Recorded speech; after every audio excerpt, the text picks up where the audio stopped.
Assalamualaikum warahmatullahi wabarakatuh. Halo teman-teman semuanya. Perkenalkan, nama saya Septia Ramadhani. Saya merupakan mahasiswa dari Universitas Terbuka dengan program studi Ilmu Administrasi Negara. Di video ini, saya akan menjawab soal-soal dari pertanyaan yang tersedia di e-learning UT untuk memenuhi tugas dari mata kuliah logika. Sebelumnya, saya ingin mengucapkan terima kasih kepada Ibu Khairunisa selaku tutor di tuton saya yang telah memberikan bimbingan selama proses belajar ini berlangsung. Semoga penjelasan saya dapat bermanfaat dan dapat membantu teman-teman dalam memahami materi ini. Pertanyaan yang pertama adalah, term pada dasarnya terbagi menjadi banyak jenis. Sebut dan jelaskan 3 macam term tersebut dan sertakan juga contohnya. Pada dasarnya, term merupakan konsep penting dalam logika yang memiliki berbagai jenis. Term dalam bahasa dan logika adalah kata atau kelompok kata yang digunakan sebagai subjek atau predikat dalam suatu kalimat dan biasanya mewakili konsep atau ide tertentu. Term yang pertama adalah term singular. Term singular adalah kata yang merujuk pada satu hal atau individu spesifik.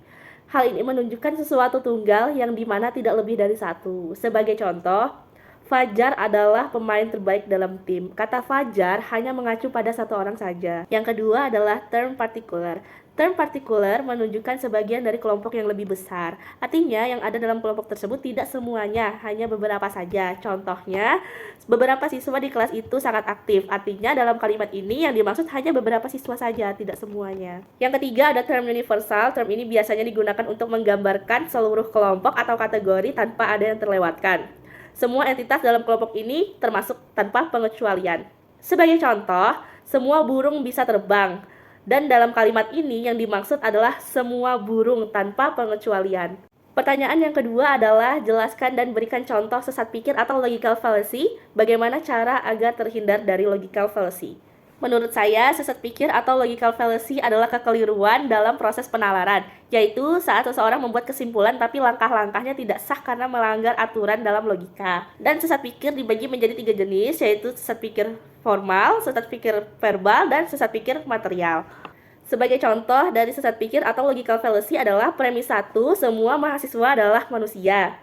Premis 2, semua dosen adalah manusia. Kesimpulannya, maka semua mahasiswa adalah dosen. Hal ini menimbulkan sesat pikir karena hubungan antar premisnya tidak logis.